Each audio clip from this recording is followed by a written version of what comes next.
is speaking. How can I help you? Good evening, this is Kate Brooks. I'm not sure if you remember me. A few weeks ago, we talked about an article I'm working on. It's about your wife. I dropped by last Friday to speak to you, but you weren't working at the time. I asked the security guard to pass on a note for me. I would like us to discuss the topic of... I thought I had made it painfully obvious for the last time. No! Please don't call me again and stop inquiring about my wife. Damn journalists. They don't let me work. God damn it. I'm not in the best frame of mind to record a lecture for my students now. I'm feeling completely broken. Where did I leave my meds this time?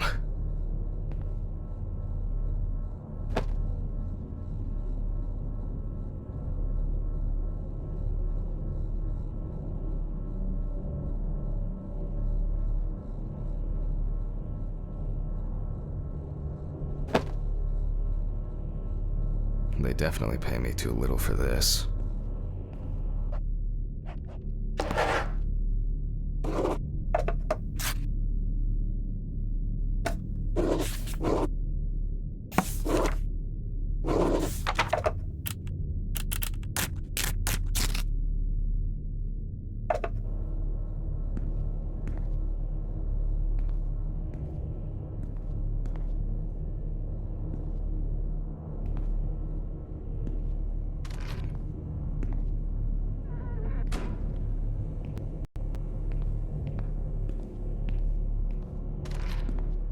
This place is starting to look like a hoarder's dream, rather than a storage room.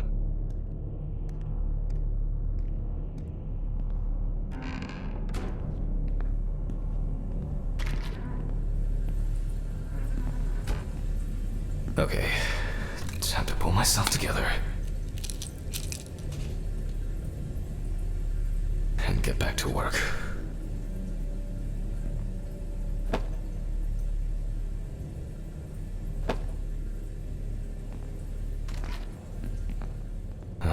I need to set the camera first.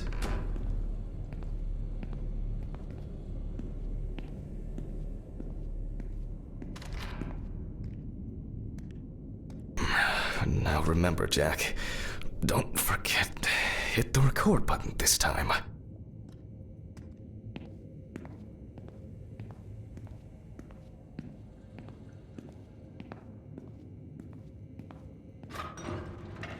Hopefully the new tripod is going to hold up.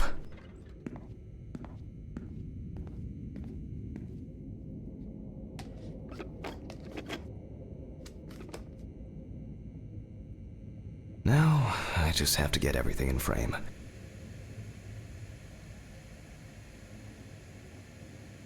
This should be fine. November 20th, 1991. Time, 8:43 p.m. Recording for medical students from the University of Missouri. This autopsy is conducted by Jack Handman. Hello, everyone. Welcome to the autopsy room. Today, you will have the dubious pleasure of following a full autopsy, step by step. For those of you who have already performed your first autopsy, this will refresh your basic knowledge. In turn, for those whose knowledge is only theoretical, I advise not to watch this after a meal.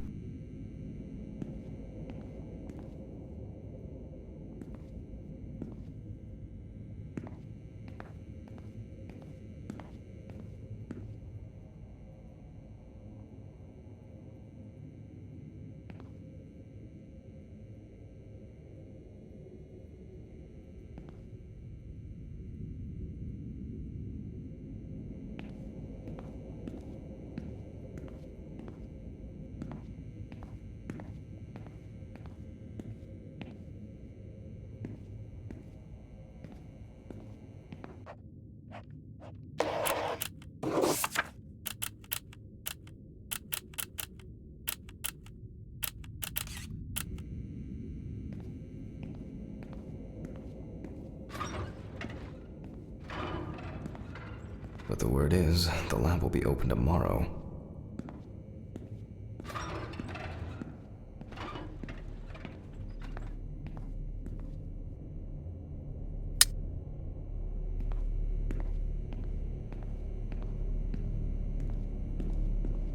It's been a while since the eye wash in this thing was changed.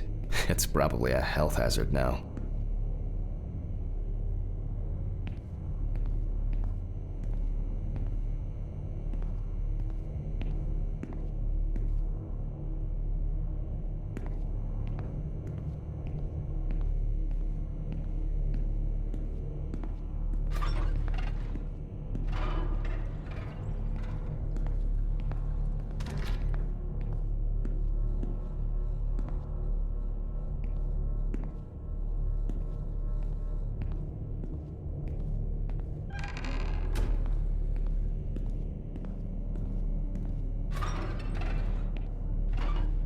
Let's start.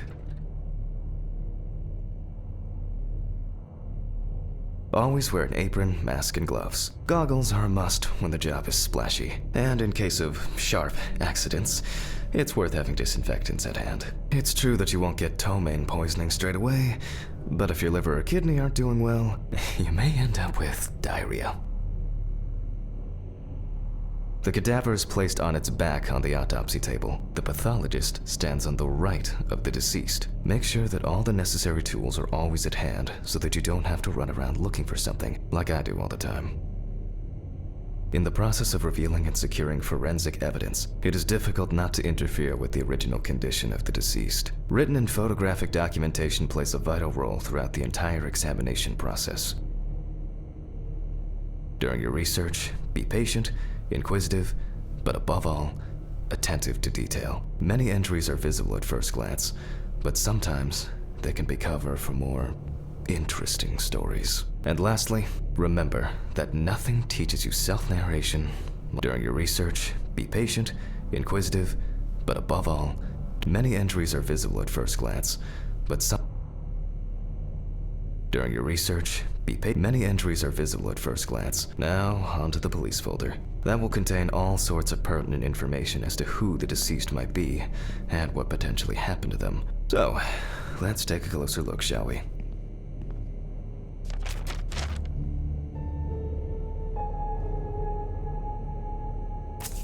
The deceased was found on the outskirts of a parking lot at a gas station, where he often begged and persistently offered drivers to wash their car windows.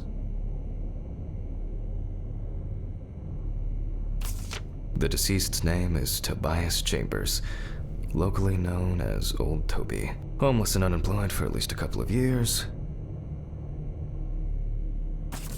The body was noticed by a station employee during the morning shift.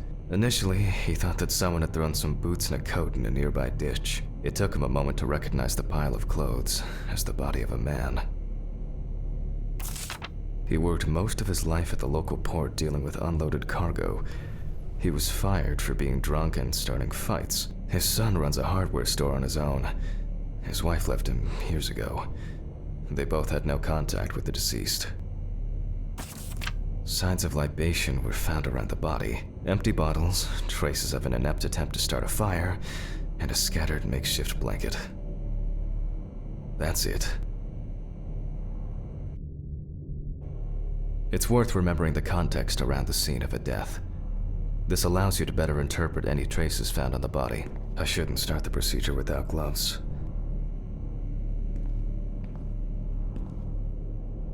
Now it's our turn to take some pictures for our files. If I can just remember where I left the camera. Aha! There you are. I knew it was here somewhere. As I mentioned at the beginning, before we begin the internal examination, we need to document the cadaver and the condition it arrived in. We begin with a full body photo. Try and stick to the top-down rule, but this is not always possible. Let's keep in mind it's all about the legibility, not the perfect frame. Voila! Now we move on to the next step, looking for traces. Take your time. Look at the corpse from different sides, from different angles, up close, and from a distance. You're looking for anything out of the ordinary.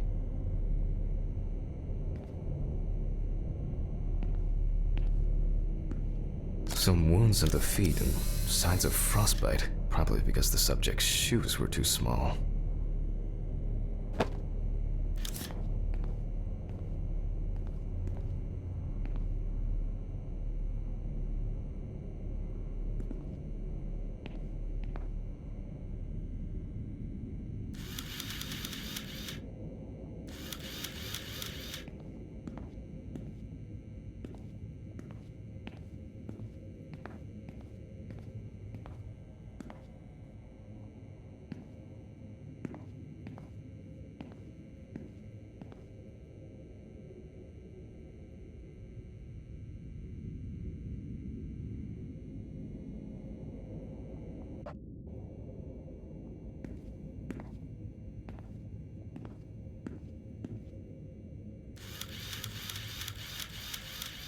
That's something interesting. It will be necessary to check whether this injury was severe enough to cause damage to the brain.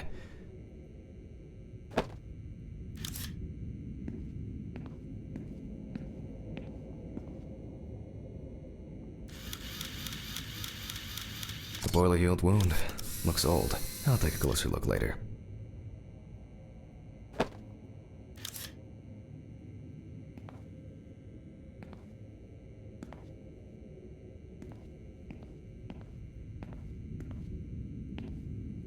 Hardened hands, worn out by physical work, and frostbite? In a moment, we will check which of our initial observations will be worthy of further consideration. But before we get to that, I need to write down some basic data.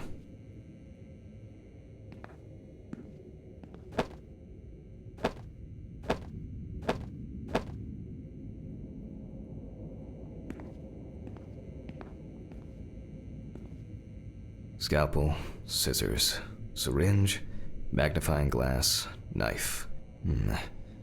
I guess I forgot to clean the knife.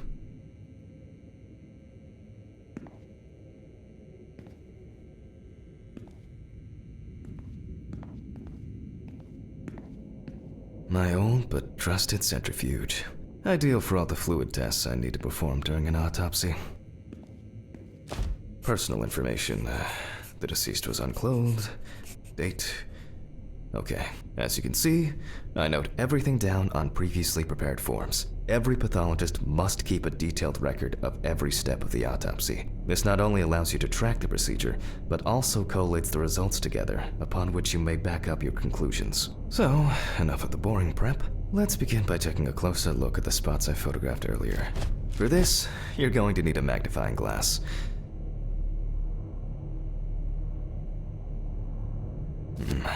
Which spot first? It looks like a burn mark, no doubt painful, but it's not pertinent for this case.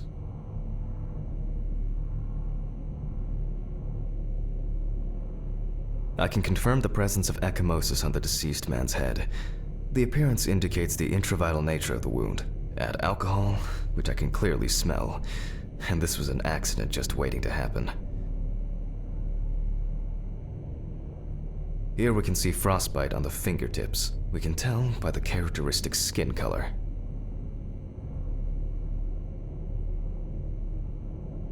Definitely a painful mix of frostbite, abrasions, and blisters. Old Toby had been wearing shoes too small for him for a very long time. That's if he wore any at all.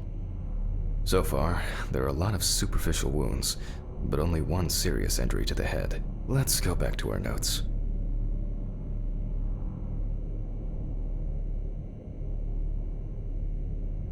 First, I mark the location of the injuries and make notes for each one. So, the head wound. Definitely an important clue. This is something we'll investigate first. We're not in frost season yet, but high humidity, wind, and the inability to warm up can also be causes of frostbite. If Toby's body was cold for a prolonged period, the frostbite could have resulted from the body's defense reaction. The safety of the internal organs is more important than fingers, nose, or ears. Even though this type of wound didn't contribute to the deceased's death, we're still required to record it. As you can see, we don't have much to go on. Let's write down what preliminary causes of death we can think of. Various types of accidents are a common cause of death among the homeless and the elderly. Perhaps old Toby slipped and accidentally hit his head.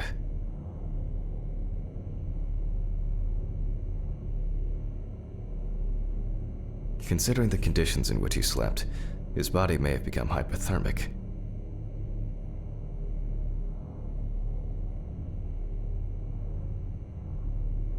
This is of no interest to us. The nights have been particularly nasty lately. We will check if there are any signs of freezing internally. Since the deceased clearly smelled of alcohol, I'll add alcohol poisoning to our list. We still have one thing left from the basics: rigor mortis. Well, we take our deceased by the hand, gradually we raise it,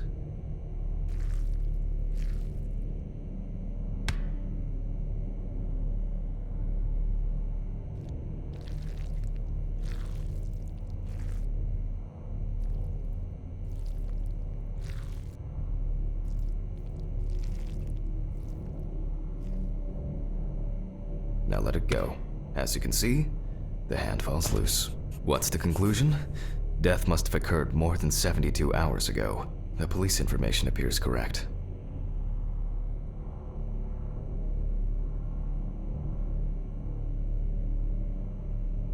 Head trauma seems the most promising, so we'll start there. For this, I need an oscillating saw. The cut is made from ear to ear.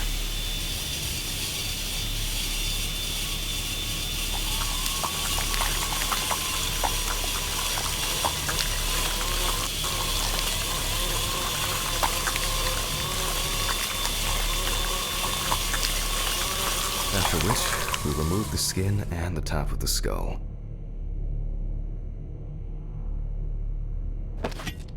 After the basic examination, we can see that the brain's cerebral gyri in both hemispheres are symmetric. The brain looks good. Let's take a cross-section.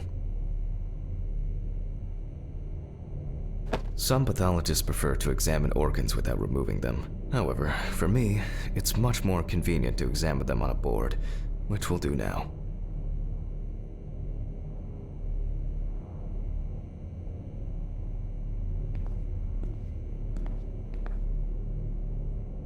Holding a long, narrow blade knife in the dominant hand, we slowly cut the cranial nerves on both sides, all the time pulling the brain towards us.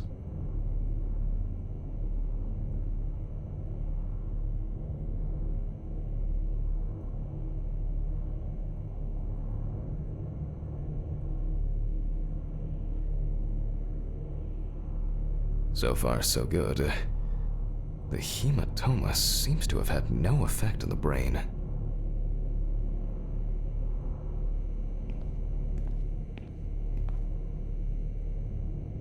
We can rule the fatal accident out as well.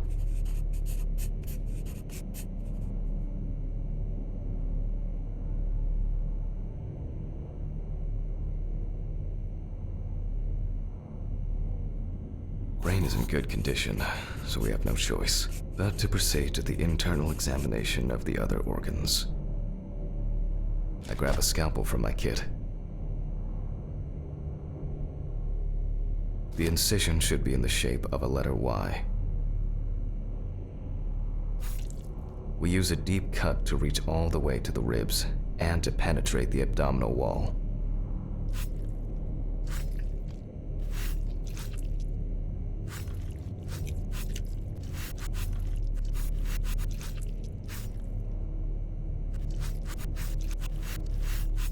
Alright, now we peel back and separate the skin.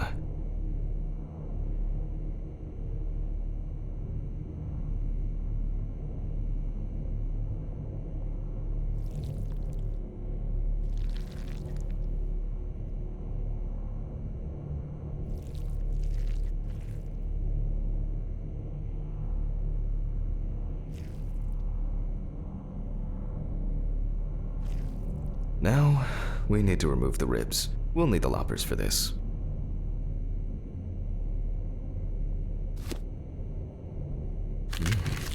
Quite a satisfying crunch, for some anyway.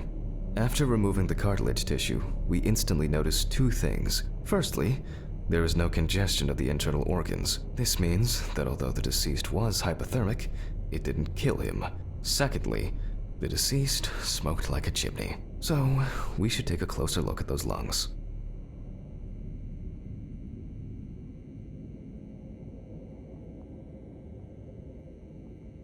We can see widespread black and tarry deposits caused by smoking cigarettes.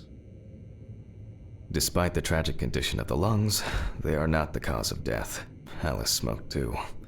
It didn't kill her, but... what was I talking about? Lungs. Yes. Advanced inflammation.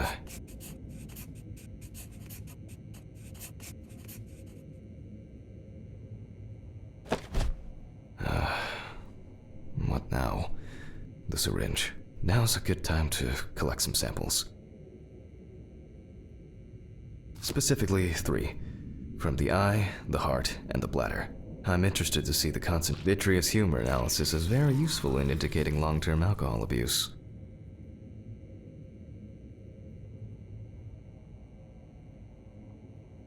But from the bladder, we draw about 10 milliliters of fluid.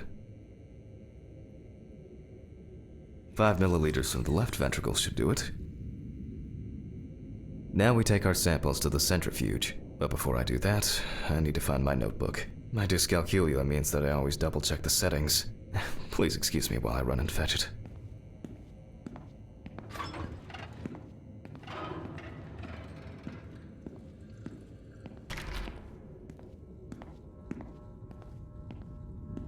This whole thing is covered in stains. I should check this out under the microscope sometime.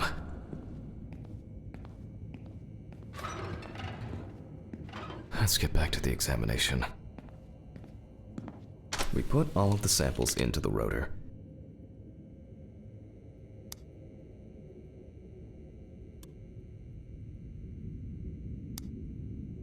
Now, we set the appropriate time and speed.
Okay, let's roll.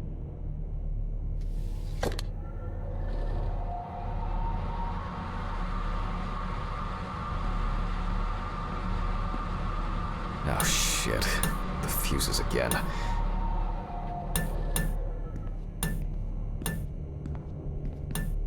Where were we? Oh yes, the blood alcohol concentration. Let's see what we've got here.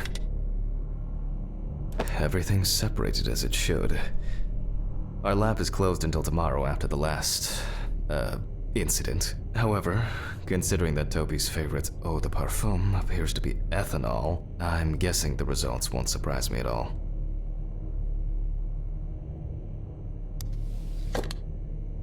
Let's go further. We will now focus on the cardiovascular system, specifically the heart. We remove the organ and examine it closely. We look for dark hypoxic areas, clots, or other elements that stand out as abnormal. At first glance, the heart looks fine. The pulmonary trunk and aorta seem to be in good condition. There are no pathological changes that would have contributed to Toby's death.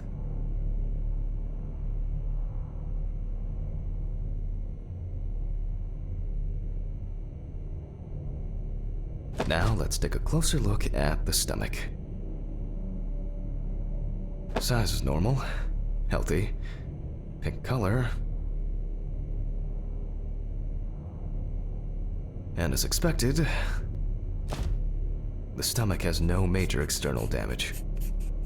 We must now cut it open and inspect inside. We will do it carefully so that its contents do not spill out.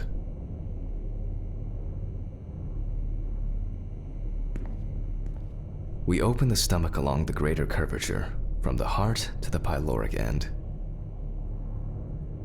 Oh, I already feel like there's something left inside.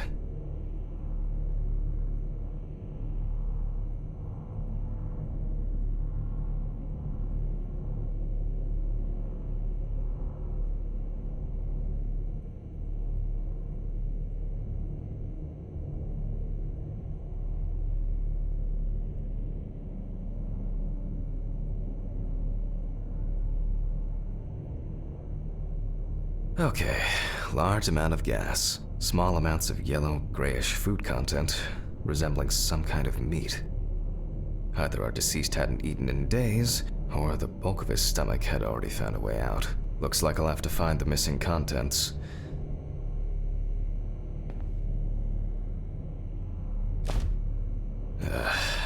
there are two ways here. One is obvious, and the other is... It couldn't have been suffocation, could it? I'll add this to the list and move on to the deceased's neck. At first glance, the trachea looks normal. Same result as with the stomach. The external inspection doesn't tell us anything. This time we'll cut on a tray.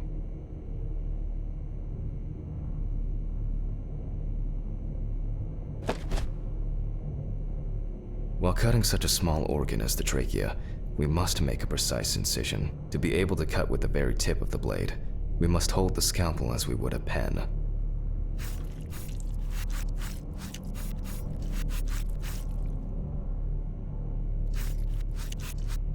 And after careful examination and deduction, we've got it, a clogged trachea. It's time to summarize the whole thing.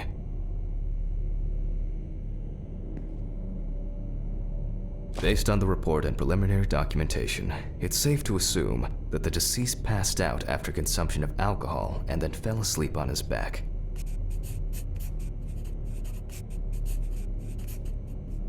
Then, the gastric contents refluxed and flooded the airways, causing death.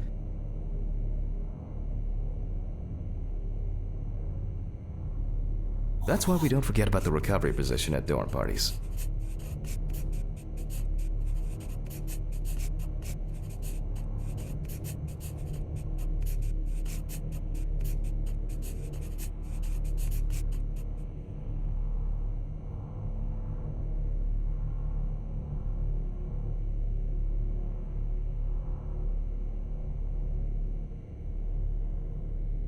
And now it's all clear. The death was suffocation. Now, signature. The mystery is solved. But for us, this is not the end. First, the dead body needs to be cleaned up.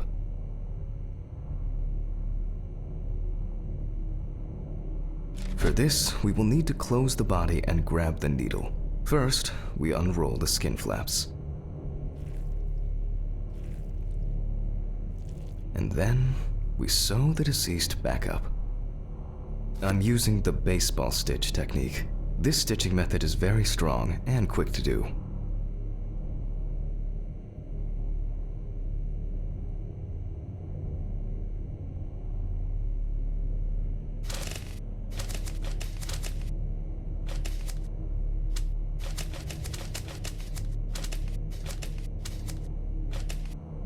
Beautiful. Now we say goodbye to the deceased and put them safely in the fridge, ready for the next stage of their journey.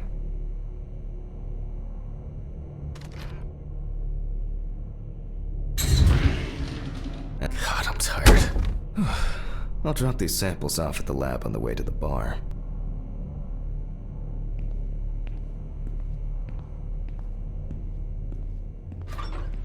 I'll call Steven. I don't feel like drinking alone today.